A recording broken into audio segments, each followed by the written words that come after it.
He describes himself as Monty Python meeting Dr. Seuss in Mr. Rogers' Neighborhood.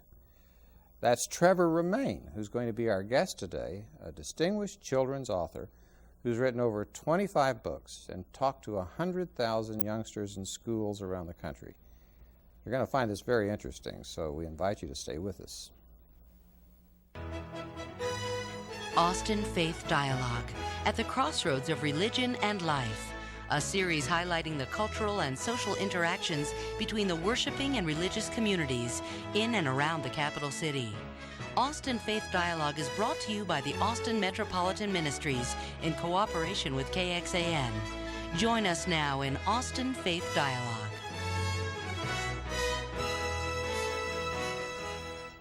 Hello, I'm Richard Thompson. On behalf of Austin Area Interreligious Ministries, bidding you welcome to this edition of the show. We are really privileged today to have someone who is known not just locally but throughout the country, Trevor Romain, who is an author of children's books, not only having written 25 of these, but with 240,000 in print around the nation. He is a recipient of the Parents' Choice and Parents' Council Awards. He's spoken at hundreds of elementary, middle, and secondary schools across the nation and even abroad. He can be found in the cancer ward at Brackenridge Hospital, where he does his rounds with children as Dr. Mischief. He serves as a board member of both the local and national Candlelighters Childhood Cancer Foundation. And as the Austin American-Statesman puts it, Austin is exceptionally lucky to have this incredible children's advocate living right here in our midst. And we're lucky, Trevor, to have you on the show today. Thank you very much. I saw you do a program at local elementary school, Jocelyn it was, and there were hundreds of children in that auditorium, and for over an hour you kept that group of kids spellbound. I have never seen that happen in my life. I want to congratulate you on your gift. Thank you. Both directly and then in print as well. And when did you start? Let's take the writing first. When did you start doing this? I've been writing since I was 8 years old. I remember my dad once telling me, we walked past a bookstore and I always wanted to write kids' books. And I pointed in the window and I said to my dad, Dad, I want to write kids' books when I grow up. And he said, why wait till then? Why don't you do it now? So I started writing when I was a little kid, and this is my dream. I've reached my dream, which is one of the most wonderful things. Well, you started writing early, and what kinds of things do you write about? I write about issues that help children deal with things that go on in their lives. It's kind of like self-help, but I do it with a bit of a humorous touch. So I try to take a lighter look at serious problems, but then give really serious answers. And it's been a wonderful journey helping these kids and doing that. It's very exciting. It's a great job I've got. Well, I think that one that I remember at the school that day you were talking about one that I went out and got. And that's what on earth do you do when someone dies? But you do this from a child's standpoint of how little ones would wonder about that. And right. I bet you've gotten a lot of feedback on this. You know, I'm so proud of that book. I was involved and still involved with the Candlelighters Childhood Cancer Foundation. So many times people came to me and said, what can I tell my child about death? What should you tell them? What shouldn't you tell them? So I asked a lot of children what questions they would like to be answered. They told me. Some of them want to know what happens to the body. Others want to know if it's okay to still laugh if someone has died. And there were no rules and regulations, I tell them, but just feel how you feel. And the book is just an honest, approach to dealing with that serious subject. I just put my arms around them with words and let them know that it's okay and to feel completely all right with however you feel. You not only put your arms around them with words, you do so with the drawings that I guess you do your own illustrations. Yeah, I'm really lucky that I'm able to do my own illustrations, yeah. I tell you the one that I liked particularly this chapter is, Will I Ever Feel Better?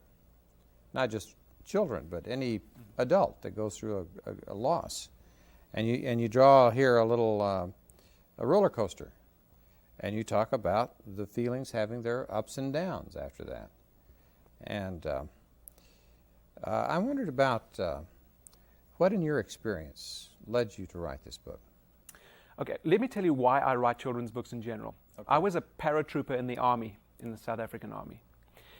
I knew yours was not a Texas accent. Oh, yes, I'm a South African. Sure am. We had to do 2 years national service. Everybody had to do their 2-year service. Okay. I was with a unit that was affiliated to a medical unit. We would fly into it in areas, southern Angola mainly, where there are 30 million landmines to this day, more than the population of the country. Oh my God. A lot of those kids were injured. At one particular time, we flew into an area. We secured the area. The medics came in. We built field hospitals out of tents. One particular field hospital we built had 16 beds on either side. On each, 5 or 6 kids who'd been injured by landmines. What these kids do is, for pocket money, they pick up hubcaps, Coke cans, metal, anything that's metal. Of course, landmines is one of the things that they land up hurting themselves with. I was walking down the center aisleway with my sergeant major, who was in charge of the camp. As we walked past one bed, this little boy put up his hands and he said, "Home fas asseblief," which means please hold me. And I took a step forward and the sergeant major grabbed me and he said, "Don't get involved. It's got nothing to do with us. We're here for security." I took 2 more steps and I heard this little voice behind saying, "Home fas asseblief." And I looked over my shoulder and he was holding his hands up. "Please, please hold me."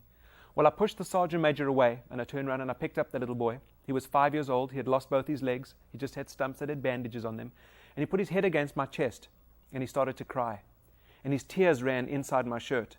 And right then I felt this hand come out of the sky and touch me on the head and say, "Your business is taking care of kids." And that's what I've done ever since through my writing. And I knew that was what I had to do. And I've never wavered, and that's what I've done. That was your call. Absolutely. I've always felt that way, and I'm very, very lucky that I can write and illustrate. And that's what I've been using to reach kids.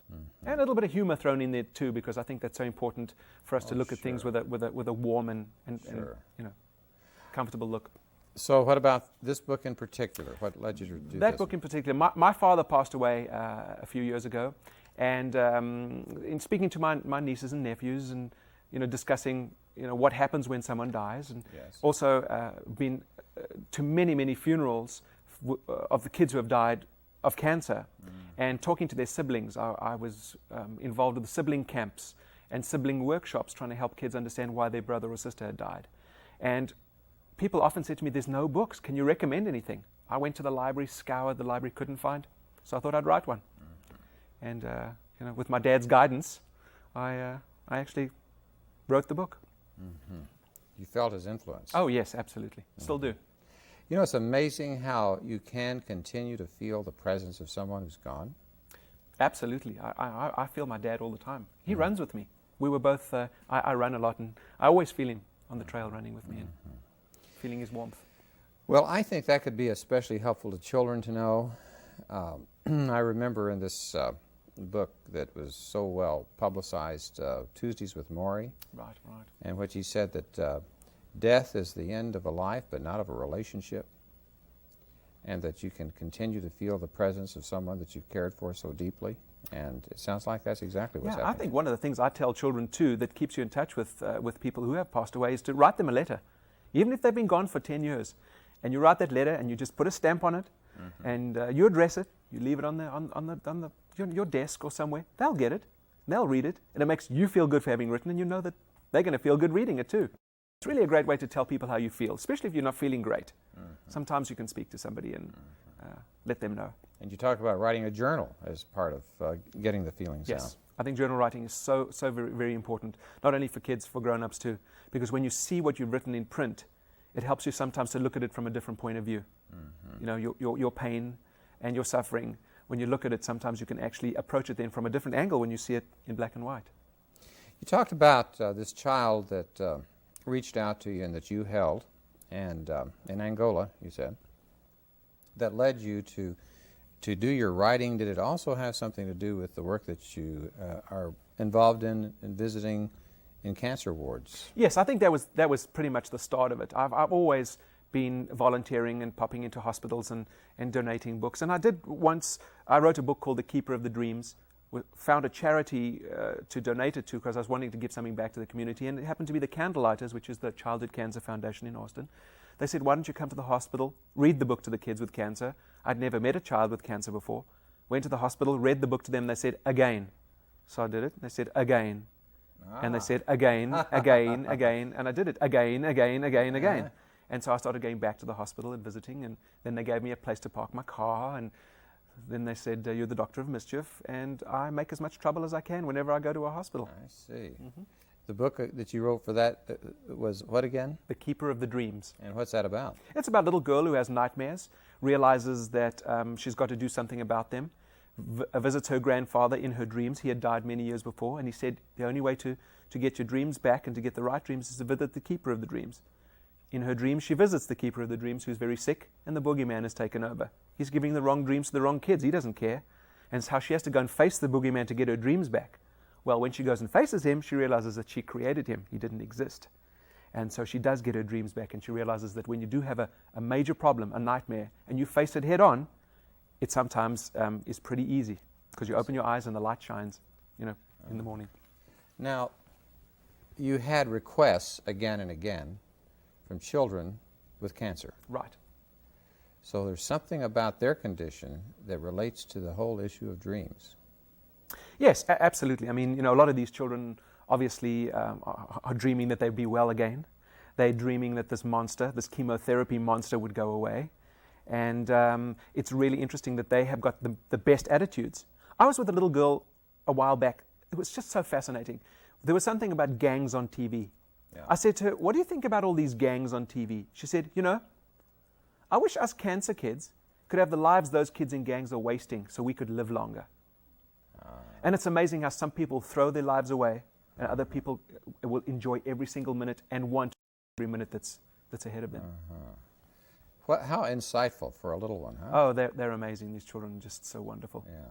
I bet that kind of keeps you going. I mean, you could find yourself repeating yourself a lot and just having a little shtick that you do. But the kids keep you honest. Oh, they keep you honest and humble, and they will tell you they will, they catch you. You can't mess around with them. Because I was at the hospital the other day, at a hospital I was in Minneapolis and visiting, and there was a little boy who had cancer, and his mom was kind of grumpy, and he says to her, hey, Mom, who's got cancer, you or me? And the mother said, you. He said, well, then don't be so grumpy. So. Okay, well, that's enough to make us all think about why in the world would we waste our time being grumpy, right? Sure. Well, I tell you, we have take a break here, and when we come back, we'll talk about something about your travels and how far your reach is on this, and something also your connection to the faith community. Right. But folks, stay connected to us. We'll be back in the second half of Austin Faith Dialogue.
Welcome back to Austin Faith Dialogue, where today we're in conversation with Trevor Romain, a noted author of children's books and one who speaks to young people all over the country and actually in other parts of the world.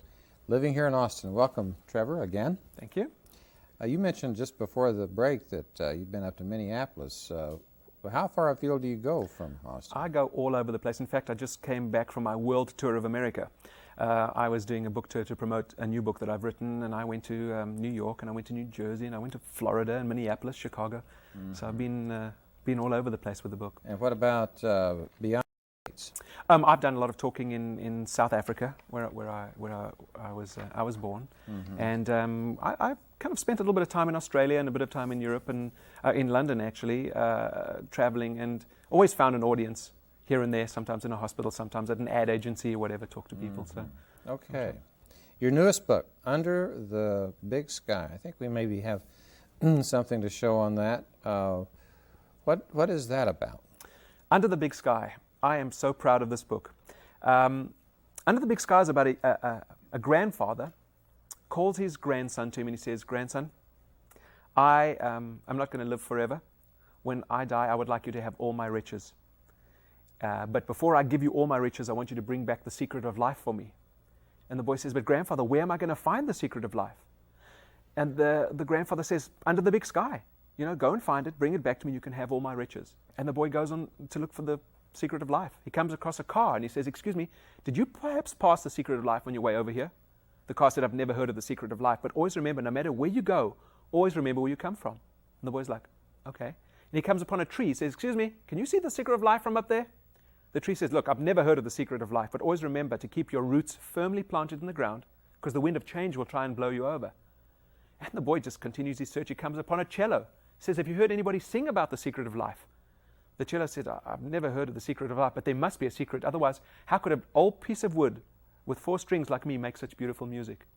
And eventually, after a lot of these different meetings, the boy comes back to his grandfather after 11 years. He says, "Grandfather, I searched everywhere for that secret of life, and I'm sorry to disappoint you. I could not find it." And the grandfather says, "But your journey itself was the secret of life."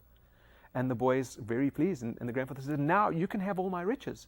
And the boy says, "Well, where will I find them?" And the grandpa says, "Under the big sky.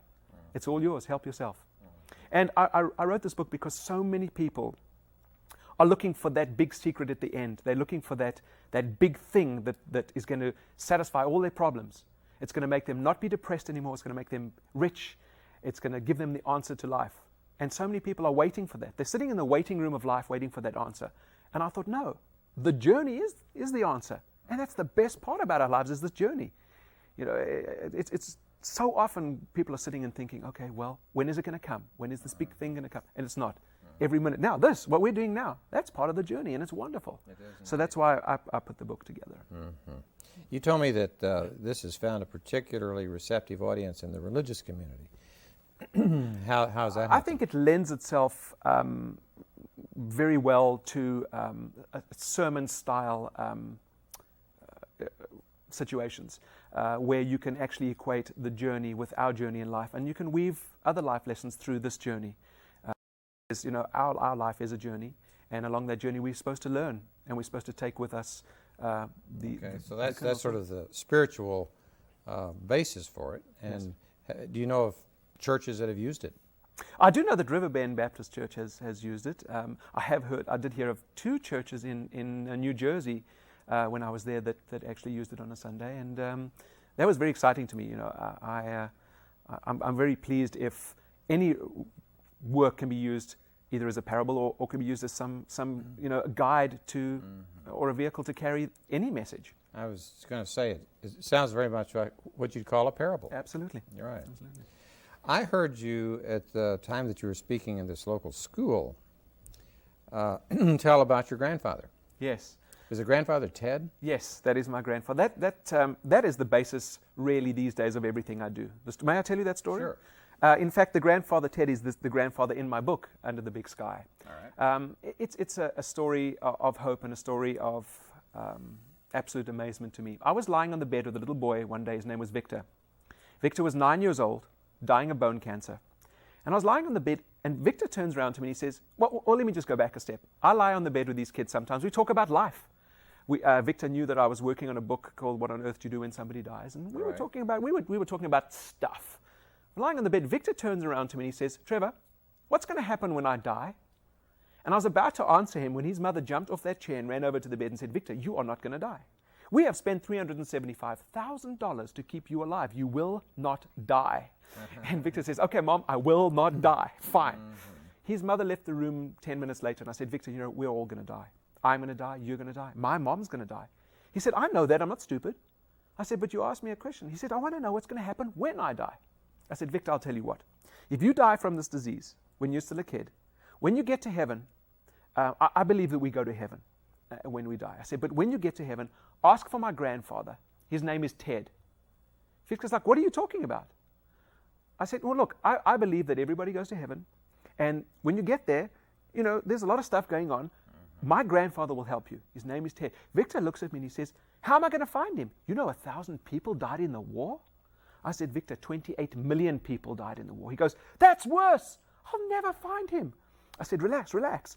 He said, but what am I going to do? I said, hang on. And I took my journal and I drew a picture of my grandfather. And I tore the picture out of my journal and I said, Victor, this is my grandfather. When you get to heaven, ask for him. His name is Ted. He will check you in. I'm sure you'll find your room. He'll get you to where you're supposed to be. He takes this picture of my grandfather and he looks at it, and this wonderful smile kind of just drifted across his whole face. And he said, you know what? I'll tell him you said hi when I see him. I said, Victor, you tell him I miss him because he's such a great guy. He said, I think I'm going to have fun with him. I said, you will. He took the picture of my grandfather and he stuck it on the little cork pinning board next to the bed. And every time I walked into the room, I would tease him about his trading cards he collected. One time he collected cards for basketball, and I picked up a Michael Jordan card, and I said, Victor, Michael Jordan, this guy's a good soccer player, you know. He said, he plays basketball. I'm going to tell your grandpa, okay? And he looked at the picture of my grandfather on the wall. Every day I walked in and teased him, I'm going to tell your grandpa, okay? Pointed to the picture. Eventually, after about 3 months, I'd walk into the room, and before I even opened my mouth, he'd point to that picture of my grandfather, and I'd just keep quiet. Well, he died 6 months later. And his parents asked me to deliver the eulogy. Now, I've done that, goodness, many, many times. And I went to the church. I was going to do what I do, and that's a stand-up comedy routine. I do a stand-up routine to celebrate the child's life instead of mourning his death. I was going to do the same with Victor. I walked into the church, and I was stunned because it was an open casket ceremony. I have not seen too much of that in my life, especially with children. And I walked into the church. I didn't want to look in the coffin. And they wheeled the coffin in, and it was there next to the pulpit. The priest delivered his sermon. And he asked me to come up and deliver the eulogy. And I went up there and I was talking about Victor and all the crazy things he did. Kept on seeing out of the corner of my eye his body in the coffin. And I told them about Victor, how this boy stood on the door of death with a baseball bat and he said to death, come and get me. And he went out swinging. And I talked about the time he took his urine sample container and he poured apple juice into it like he'd read in an Irma Bombeck book. And the nurse came along and said, Victor, give me your urine sample. And he picked it up and he said, you know, it's all milky. And she said, wow, it sure is. And he opened the lid and he said, well, I better pass it through again. And he drank it. And the nurse said, Victor, do you know what you are drinking? And he was, apple juice, apple juice. So I told this in the church, and everybody was roaring with laughter. And just then I turned and I said, you know, this little boy changed my life. And I looked in the coffin, and there he was, in a tuxedo, black tuxedo with a little red bow tie. His hands were on his chest. In the coffin were all his little toys. His baseball mitt was in there. His mom had polished up for him. His blankie was in there from when he was a kid. All his toys were in there, and his teddy bears and his trains and everything. And he looked so comfortable and so peaceful, and he didn't look in pain at all. And he was lying there, and in his hand, he was holding that picture of my grandfather. His mom came up to me and said, you know, you did more for my son in 15 seconds than $375,000 because you gave him hope. And I realized there and then what a difference we can make in people's lives. And that's been my mission, is to make a difference. And I have Victor's little face in the back of my mind whenever I do something like that, whenever I go into a hospital or whenever I go into a situation where I need to help an ailing child. I see. Wow. Well, I think anybody that hears that story is going to feel how it's more than words. The relationship that you establish, just a picture, just a drawing, adding to what you say, and the imagination that you bring to it. I think that that could be a. Well, I tell you, I know of at least one person that's used that as a sermon illustration. Oh, really? Me. Oh, wow! Did it work? Yeah, I did. It was on a Easter Sunday. I've been doing an interim ministry at the Congregational Church this year. And I was looking for that which would give expression to what the resurrection was about. And so I included that, and I had at least one choir member come and says, that's the best Easter sermon I've ever heard. So I want to thank you for that. Oh, absolutely. Yeah, It's that's my pleasure. great. By the way, I would like, you brought this tonight. Is this a copy that you can that you can autograph? Absolutely. I would like, over here, I have brought my granddaughter tonight. If you could come over here, Claire, I would like for him to autograph this. And maybe you could make this out to Claire. Come over and you Okay, can Claire, just sit in my lap. come and sit in his lap, and I will sign it, okay? She is from All right. Austin, but you know she's from Austin, Colorado. And how do you spell Claire? I-do-D? C-L-A-I-R-E. Right? Is that correct? Okay, C-L-A-I-R-E. I'm saying for Claire, it's great to be with you. I'll do my little autograph for you, which is my face.